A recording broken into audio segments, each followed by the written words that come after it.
Minggu lalu, sikok mobil Pajero Sport warna abu dengan nomor polisi BG1147ID yang dikendarai oleh Aci terselit sudah berada di pucuk taman bawah flyover depan Polda dengan kondisi ban yang pecah.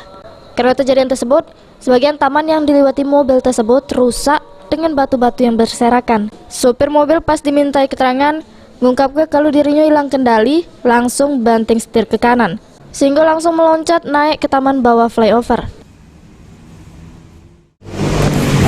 Ada pas lepas langsung banting kanan.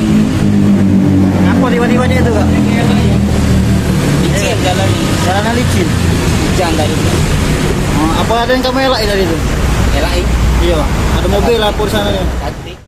Terkait keterangan warga yang selik kejadian tersebut, mobil tersebut yang datang dari tikungan arah Basuki Rahmat melaju cepat ke arah Pahlawan. Tak tahu cak mana mobil tersebut langsung melompat naik ke taman.